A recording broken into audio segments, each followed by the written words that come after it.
Good morning, students. Myself, Dr. Suman, Assistant Professor, Government Law College, Ajmer. E lecture के इस series में आज हम लोग एलएलबी फर्स्ट ईयर के top subject family law first, जिसे हम लोग हिंदू लॉ के नाम से जानते हैं, उसके सेक्शन 13 डाइवोर्स टॉपिक पर पढ़ रहे हैं। पिछले लेक्चर में मैंने आप लोगों को तलाक का एक आधार, एडल्ट्री, जारता टॉपिक आप लोगों से डिस्कस किया। सेक्शन 13 फर्स्ट का ही दूसरा ग्राउंड डिजर्शन, अभित्यजन टॉपिक को आज हम लोग पढ़ेंगे।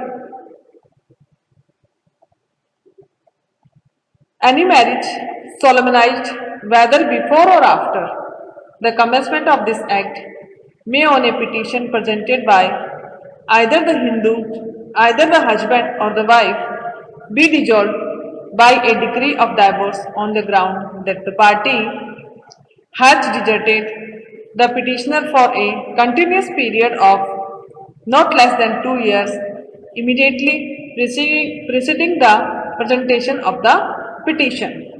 अर्थात कोई भी विवाह, कोई मैरिज जो हिंदू मैरिज एक्ट 1955 से पूर्व हुई हो मैरिज, या उसके बाद में मैरिज अनुष्ठापित हुई हो, हस्बैंड या वाइफ द्वारा पेश की गई याचिका इस आधार पे कि याचिका जब वो न्यायालय में पेश कर रहे हैं उससे 2 वर्ष कालावधि से पूर्व से 2 वर्ष से पूर्व से प्रार्थी जो हैं वो अभी तक कंडीशन में रहे हैं।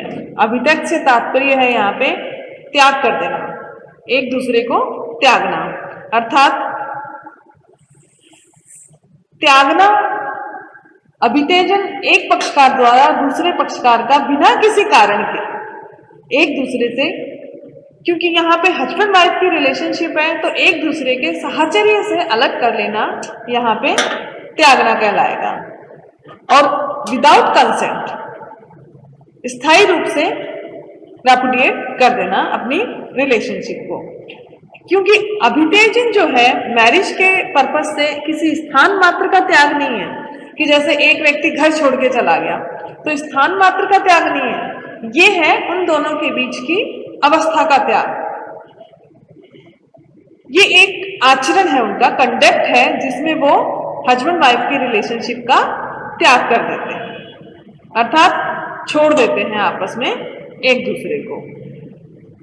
मेरे पीछे ब्लैक बोर्ड पे मैंने डेफिनेशन लिखी है कि जो मैंने अभी आप लोगों को बताई कि कोई भी मैरिज जो इस एक्ट से पूर्व अनुष्ठापित हुई हो या इसके पश्चात हुई हो, जब विवाह विच्छेद के लिए अभित्यजन के आधार पे पक्षकार हस्बैंड या वाइफ में से कोई भी, क्योंकि हम अभी वे आधार पढ़ रहे हैं जिनमें पति या पत्नी दोनों तलाक ले सकते हैं, किसी आधार पे कि जैसे ही वो याचिका पेश कर रहे हैं न्यायालय में उससे पूर्व 2 वर्ष की अवधि तक दोनों अभित्यजन में रह रहे हैं। नीचे मैंने इसके टाइप्स लिखे हैं कि अभित्यजन कितने प्रकार का होता है। तो actual desertion, constructive desertion and wilful neglect, वास्तविक अभित्यजन, आणविक अभित्यजन और जानबूझकर उपेक्षा करना, इन कैटेगरीज के अंतर्गत आज हम इसे पढ़ेंगे। वास्तविक अभित्यजन कब होगा, कब इसका गठन होगा? सबसे पहले तो हम ये जान लें कि अभित्यजन होने के लिए आवश्यक क्या है। अभित्यजन फैक्ट है, तथ्य, और दूसरा अभित्यजन की इच्छा होना भी आवश्यक है। थर्ड, अभित्यजन जो है वो बिना किसी रीजनेबल कॉज के, बिना किसी उचित कारण के होना चाहिए। फोर्थ, कंसेंट से नहीं होना चाहिए। याचिकाकार की जो कंसेंट है, अगर उसका कंसेंट लेकर के दूसरा पक्षकार गया है घर छोड़ के या अपनी एक दूसरे की रिलेशनशिप को छोड़ के गया है तो अभित्यजन का अपराध गठित नहीं होगा। और लास्ट ग्राउंड जो है वो एक लीगल ग्राउंड है कि अभित्यजन को 2 वर्ष की कालावधि को पूर्ण किया गया होना चाहिए।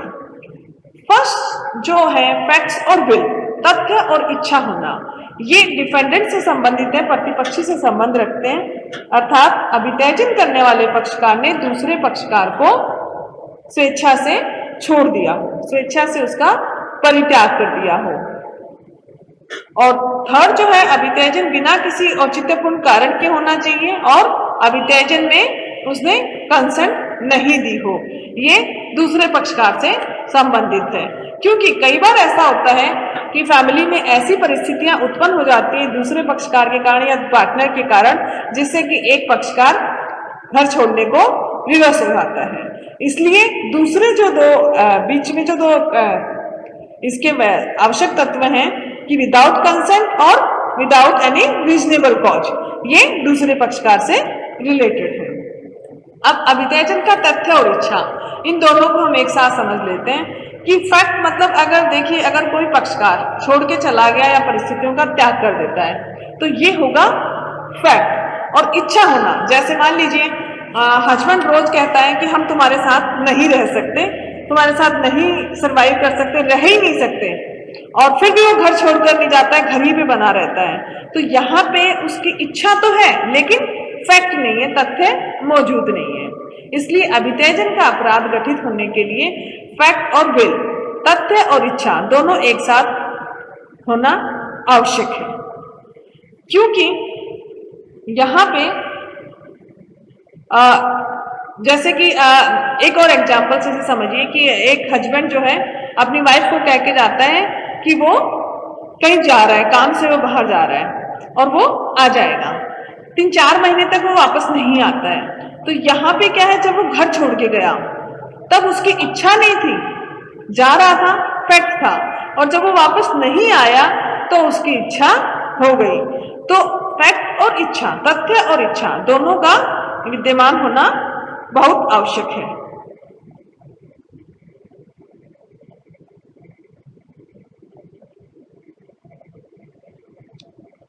अभित्यजन की इच्छा होना, सिर्फ इच्छा होना अभित्यजन के लिए, अभित्यजन के अपराध को गठित करने के लिए पर्याप्त नहीं है। तथ्य और इच्छा दोनों का एक साथ गठित होना आवश्यक है। एक केस है Adhyatma Bhattar versus Alwar, Adhyatma Bhattar Sridevi 2002 supreme court. इस केस में सुप्रीम कोर्ट द्वारा कहा गया, उच्चतम न्यायालय द्वारा यह कहा गया कि अभित्यजन का तथ्य और इच्छा दोनों जब एक साथ उपस्थित होंगे या दोनों एक साथ विद्यमान होंगे तो अभित्यजन का अपराध गठित होगा। इसी तरह एक और केस है Tirath Ram versus Parvati 1995 Rajasthan high court. यहाँ पे इस केस में क्या हुआ, पति से तंग होकर के वाइफ जो है वो एक अलग घर में जाकर के रहने लग गई।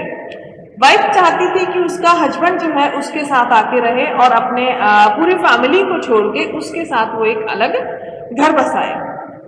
यहाँ पे जब न्यायालय में विवाद पहुंचा, हस्बैंड ने कहा कि वाइफ जो है वो अभित्यजन की दोषी है क्योंकि वो घर छोड़ के चली गई है।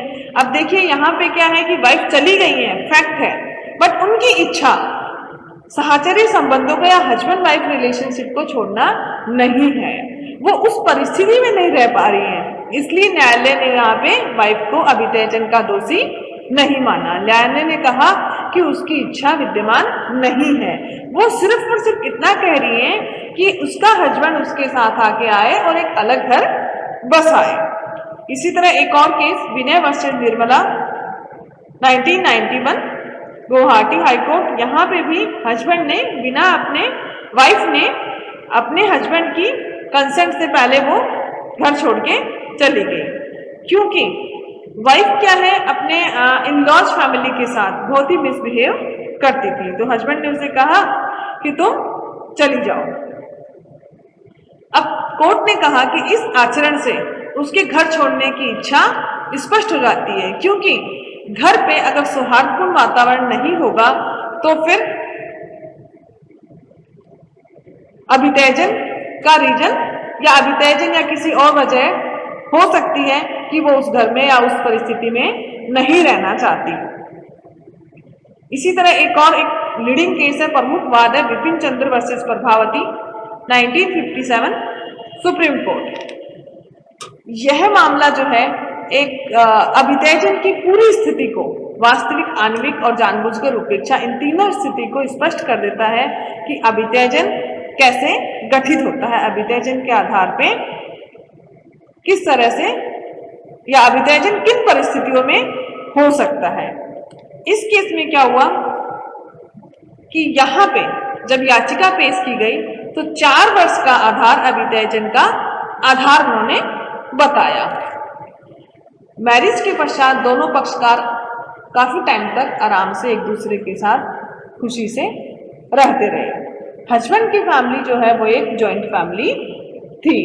उसकी फैमिली में उसके खुद के अलावा उसकी बहनें, उसके मदर फादर पेरेंट्स और एक उसकी सिस्टर भी रहती थी और उनका एक पुत्र था। कुछ समय पश्चात उनका एक फैमिली फ्रेंड उस घर पे आकर के रहने लग गया और उसका हस्बैंड एक व्यापार के सिलसिले में अपने काम के चक्कर में बाहर चला गया, लंदन चला गया। जब उसका हस्बैंड वापस आया, प्रभावती के हस्बैंड जब वापस आए तो प्रभावती उनके हस्बैंड के फादर ने उनको बताया कि तुम्हारी जो वाइफ है उसके जो उनका रिलेटिव घर पे आके रहा था उसके साथ इलिसिट रिलेशनशिप है। और उन्होंने उनकी वाइफ द्वारा लिखे गए कुछ लेटर्स भी अपने पुत्र को दिखाए और कहा कि ये इनके दोनों के, तुम्हारे पीछे से इन दोनों के बीच में अनुचित संबंध रहे हैं। हस्बैंड ने अपने वाइफ से पूछा, उसने स्पष्ट मना कर दिया कि नहीं, ये सब झूठे आरोप हैं। इन सब परिस्थितियों से थोड़ा समय गुजरा, फिर उसके कुछ टाइम बाद वाइफ जो है अपने मायके चली गई। उनके मायके में एक शादी थी। वो शादी का उसके पास रीजन था कि वो अपने घर जा रही है, शादी अटेंड करने चली जा रही है। उसके पश्चात वो लौटकर नहीं आई। फिर काफी समय पश्चात उसके हस्बैंड ने एक लेटर भेजा, सम्मन भेजा अपनी वाइफ को कि जिसके अंतर्गत उसने उसको इलिसिट रिलेशनशिप बताते हुए कहा कि उसके पुत्र को वो उसके पास भेज दे और तलाक का नोटिस भेजा। प्रभावती की मदर ने कहा कि प्रभा 4-5 दिनों में वापस मुंबई आ रही है। इस पर हस्बैंड ने वापस वाइफ को एक टेलीग्राम भेजा कि प्रभा को मत भेजो। ठीक है, हस्बैंड ने अब क्या किया, एक टेलीग्राम भेजा कि प्रभा को मत भेजिए। अब यहाँ पे क्या हो गया कि पहले तो वाइफ अभित्यजन की दोषी थी और जैसे ही हस्बैंड ने ये भेजा कि ना भेजें, अभित्यजन शिफ्ट हो गया उसके हस्बैंड पर। सुप्रीम कोर्ट ने कहा कि वाइफ ने घर जरूर छोड़ा था, लेकिन जब वो छोड़कर गई थी तब उसमें ना तो फैक्ट था न इच्छा थी। वो परिस्थितिवश परेशान होकर के और अपनी चचेरी बहन की शादी में सम्मिलित होने का कह करके गई थी। लेकिन जब वो नहीं आई तो फिर अभित्यजन माना जा सकता है। बट जैसे ही उसने वापस आने की इच्छा प्रकट की, अभित्यजन समाप्त हो जाता है। और जैसे ही उसके हस्बैंड ने कहा कि मत भेजिए, अभित्यजन के दोषी अब उसके अभित्यजन उनके ऊपर शिफ्ट हो आता है। इसलिए अभित्यजन के दोषी उनके हस्बैंड होंगे। अब सुप्रीम कोर्ट ने कहा कि अभित्यजन अगर समस्त कालावधि में लगातार प्रत्यर्थी जो है अभित्यजन में रहेंगी और अगर सिद्ध हो जाता है तो फिर वो अभित्यजन की दोषी होंगी। लेकिन यहाँ पे बीच में उसने लौटने की इच्छा व्यक्त करके अभित्यजन को समाप्त कर दिया। अतः अभित्यजन सिद्ध करने के लिए, अर्थात अभित्यजन डिजर्शन सिद्ध करने के लिए यह सिद्ध करना होता है कि वो पूरी की पूरी टाइम पीरियड में अभित्यजन में रही है। इसी तरह एक और केस है Lakshman versus Radha 1954 supreme court. इस केस में भी हस्बैंड वाइफ एक जॉइंट फैमिली में रहते थे। कुछ समय पश्चात वो दोनों मुंबई आकर शिफ्ट हो गए और एक घर पे रहने लग गए। वाइफ की जो फैमिली थी वो बहुत स्ट्रॉन्ग थी। वाइफ अपने घर को छोड़ करके पूना चली गई और बाद में वो कई कंट्रीज में अलग अलग जगहों पे रही। हस्बैंड बार बार अपनी वाइफ को पत्र लिखता रहा कि घर आ जाओ, वापस घर आ जाओ। हर बार वो रिप्लाई देती और यही कहती रही कि स्वास्थ्य ठीक होते ही मैं वापस आ जाऊंगी, लेकिन वो वापस नहीं आई। यहाँ पे पति ने फिर लास्ट में अभित्यजन के आधार पर न्यायालय में याचिका लगाई। सुप्रीम कोर्ट ने कहा कि सब तथ्य और परिस्थितियों को देख करके निष्कर्ष निकाला जा सकता है कि अभित्यजन गठित होता है, क्योंकि बार बार बुलाए जाने पर भी वाइफ की इच्छा घर लौटने की नहीं थी। वो घर लौट कर ही नहीं आई। ये सिर्फ और सिर्फ एक झूठा आश्वासन था कि वो स्वास्थ्य ठीक होते ही आ जाएंगी। अतः यहाँ पे वाइफ जो है पूरे टाइम में अभित्यजन की दोषी रही है। इसी तरह एक और केस है Rohini Kumar versus Narendra Singh 1972 supreme court. इस केस में भी यही हुआ। कुछ टाइम तक हस्बैंड वाइफ दोनों सुखी से रहते रहे। बाद में वाइफ जो है अपने सारे सामान सहित अपने सारे ऑर्नामेंट लेकर के और अपने सभी वस्तुओं को लेकर के अपने मायके चली गई और हस्बैंड के बार बार बुलाए जाने पर भी वो वापस लौटकर नहीं आई। तो यहाँ पे सुप्रीम कोर्ट ने ये कहा कि जब वो उस टाइम में जब वो उसके घर पे रही तब उसके साथ अभद्र व्यवहार या जो भी उसके साथ व्यवहार किया गया अशिष्ट तरह का या जो था वो उसे घर छोड़ने को विवश करता था कि वो घर छोड़कर चली जाए। अर्थात अभित्यजन का फैक्ट जो है, तथ्य जो है वो वाइफ के ऊपर है कि वो घर छोड़कर गई है, बट अभित्यजन की इच्छा, उनकी इच्छा घर छोड़ने की नहीं थी। वो परिस्थितिवश घर छोड़कर गई है, अतः अभित्यजन की इच्छा नहीं थी। सुप्रीम कोर्ट ने कहा कि अभित्यजन का अर्थ जो है दूसरे घर में दूसरा निवास स्थान पे पृथक रहना ही पर्याप्त नहीं है। अभित्यजन के लिए तथ्य और इच्छा दोनों होना आवश्यक है। इसी तरह सेकंड देखें कंस्ट्रक्टिव डिजर्शन, आणविक अभित्यजन। आणविक अभित्यजन एक स्थान मात्र का परित्याग नहीं होकर के ये भी एक स्थिति का परित्याग है, छोड़ना है। क्योंकि क्या होता है कई बार जो व्यक्ति घर छोड़ के जाता है लगता ऐसा है कि ये व्यक्ति अभित्यजन का दोषी है, लेकिन जिस व्यक्ति ने या जिस कारण से वो घर छोड़ के गया है कई बार वो अभित्यजन का दोषी होता है, क्योंकि कई बार परिस्थितियां ऐसी उत्पन्न कर देता है दूसरा पक्षकार जिससे कि एक पक्षकार को घर छोड़ने को विवश होना पड़ता है। अर्थात ऐसा आचरण और या व्यवहार, आचरण व्यवहार कि घर छोड़ने के अलावा जब उसके पास कोई ऑप्शन नहीं रहता तो ये आणविक अभित्यजन कहलाता है। क्योंकि यहाँ पे जो पक्षकार घर छोड़ के जा रहा है उसकी इच्छा घर छोड़ने की नहीं है, वो परिस्थितिवश दूसरे पक्षकार के आचरण के कारण घर छोड़कर जाता है। एक बहुत पुराना और फेमस सा केस है Lang versus Lang 1955 appeal cases. इस केस में हाउस ऑफ लॉर्ड्स ने कहा कि यदि एक पक्षकार शब्दों या आचरण द्वारा दूसरे पक्षकार को घर छोड़ने के लिए बाध्य कर दे तो पहला पक्षकार अभित्यजन का दोषी होगा, क्योंकि विवश उसने किया है उसे घर छोड़ने के लिए। Jyotish Chandra versus Meera 1970 Calcutta high court. ये केस अभित्यजन का एक बहुत अच्छा उदाहरण है। यहाँ पे हस्बैंड ने, वाइफ ने हस्बैंड के घर को छोड़ दिया, बट जब भी वो घर आती, बीच बीच में वो घर आती रही, जब भी वो घर आती उसके हस्बैंड का व्यवहार उसके प्रति न्यूट्रल था। इस कारण वो अपनी पढ़ाई पूरी करने के लिए इंग्लैंड चली गई। वो वापस आई, एमए की परीक्षा दी और जब वो वापस आई तब उसने फिर से यही पाया कि उसका हस्बैंड सेम नेचर का है, उसमें कोई बदलाव नहीं है। फिर वो काफी समय तक अपने हस्बैंड से थोड़ा दूर रहने लगी, पर जब जब वो लौट कर आती उसने देखा कि उसका हस्बैंड का व्यवहार उसके प्रति न्यूट्रल ही है।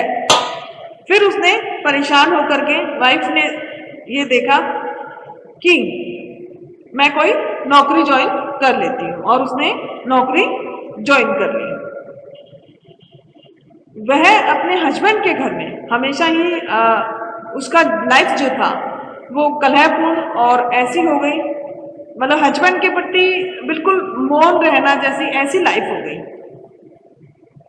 तो वाइफ ने फील किया कि वो इस घर में नहीं रह सकती है और वो एक किराए के मकान में रहने लग गई। जब उन दोनों के बीच में समझौता करने की कोशिश की गई, लोगों ने किया, उसके पिता ने किया, वाइफ के पिता ने कोशिश की, तो हस्बैंड ने उसके पिता को धक्का मारा और बहुत ज्यादा तर्क वितर्क हुआ। तो हस्बैंड ने कहा कि डाइवोर्स ले लो अगर नहीं रहना तो यहाँ पे ये जो है कि वाइफ घर छोड़ के तो गई है, उन्होंने अपना अलग घर बनाया, वो किराए के घर में रह रही है, लेकिन जो सिचुएशन उत्पन्न हुई वो उनके हस्बैंड के कारण हुई। अर्थात अब सुप्रीम कोर्ट द्वारा ये कहा गया कि हमेशा ही ऐसा रूखा व्यवहार करना और अनुचित व्यवहार करना कभी कभी दूसरे पक्षकार को घर छोड़ने को विवश कर देता है। तो हस्बैंड जो है यहाँ पे अभित्यजन के दोषी होंगे। इसी तरह एक और case Savitri Pandey versus Premchand Pandey 2002 supreme court. इस केस में कहा गया कि यहाँ अभित्यजन से तात्पर्य जो है, अभित्यजन का तात्पर्य मैट्रिमोनियल ऑब्लिगेशंस को छोड़ना है, स्थान का त्याग करना नहीं है। अर्थात इस केस में जो सुप्रीम कोर्ट द्वारा लाइन कही गई कि मैट्रिमोनियल ऑब्लिगेशन अर्थात वैवाहिक बाध्यताएं जो हैं उनको छोड़ना अभित्यजन की श्रेणी में, कैटेगरी में आता है, ना कि किसी स्थान का त्याग करना। क्योंकि जो लास्ट केस मैंने आपको बताया ज्योतिष वर्सेस मीरा, इसमें यहाँ पे वाइफ घर छोड़ के गई, वो किराए के घर में रहने लगी और बीच बीच में आई और फिर वापस घर छोड़ के गई। तो प्रतीत ऐसा हो रहा है, देखने से ऐसा लग रहा है कि वाइफ अभित्यजन की दोषी है, लेकिन विवश किसने किया? उसके हस्बैंड ने। मैट्रिमोनियल ऑब्लिगेशंस के कारण वो उनको छोड़ के गई। अर्थात स्थान मात्र का परित्याग अभित्यजन की कैटेगरी श्रेणी में नहीं आता है। इसी तरह थर्ड है विलफुल नेगलेक्ट, यानी कि जानबूझकर उपेक्षा करना। यदि एक पक्षकार, हस्बैंड या वाइफ में से कोई एक पक्षकार अपने दूसरे पक्षकार की जानबूझकर उपेक्षा करता है, अवहेलना करता है, इग्नोर करता है, उसको हर समय वो उसकी बेइज्जती करता है, या वो ऐसे दिखाता है कि उसको कोई फर्क नहीं पड़ रहा है, या वो जो उसका सेकंड पार्टी है, उसका पक्षकार है, हस्बैंड या वाइफ, वो उसको बहुत ही ज्यादा ऐसा जानबूझ के उपेक्षा करता है, नेग्लेक्ट करता है, तो फिर इसे कहेंगे ये भी एक तरह का अभित्यजन है, ये भी अभित्यजन की श्रेणी में रखा जाएगा।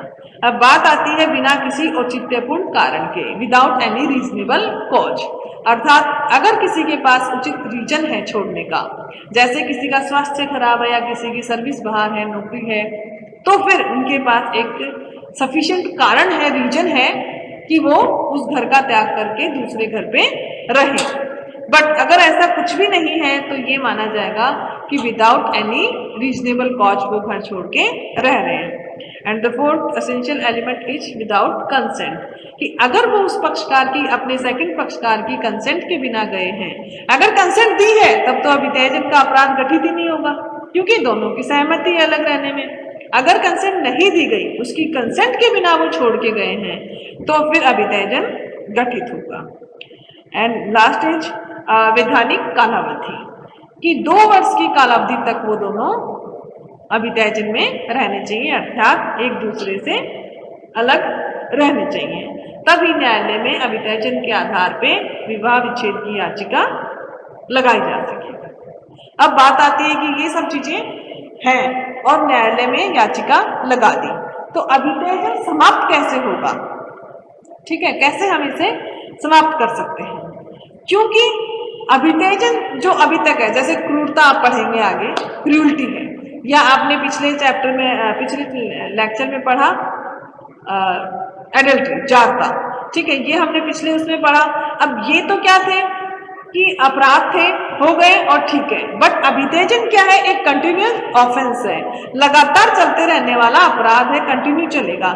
जैसे ही हम इसे ब्रेक कर देंगे तो अभित्यजन की तो समाप्ति हो जाएगी। जैसा लास्ट पॉइंट में अपन ने देखा कि लगातार 2 वर्ष की कालावधि तक अभित्यजन में रहने चाहिए।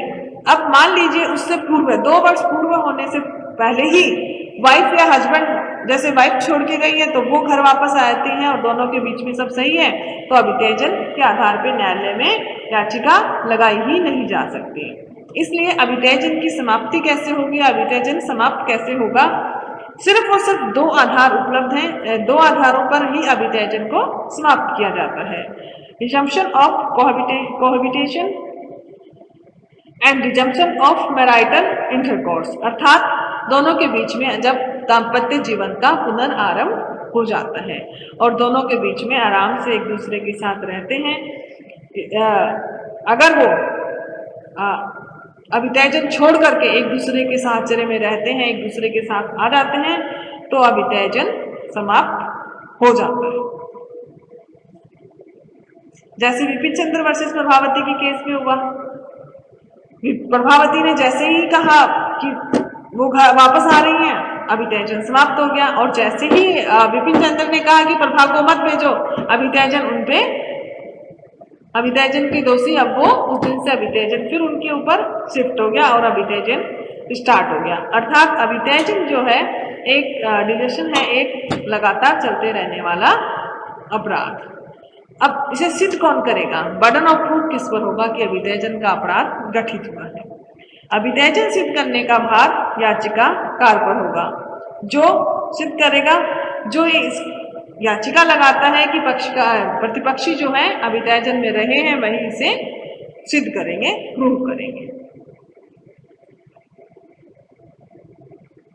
ओके फ्रेंड्स, आज मैंने आप लोगों को डिजर्शन अभित्यजन टॉपिक पढ़ाया। उम्मीद है आप लोग समझ पाए होंगे। नेक्स्ट सीरीज में हम लोग क्रूरता टॉपिक पर चर्चा करेंगे। Thank you.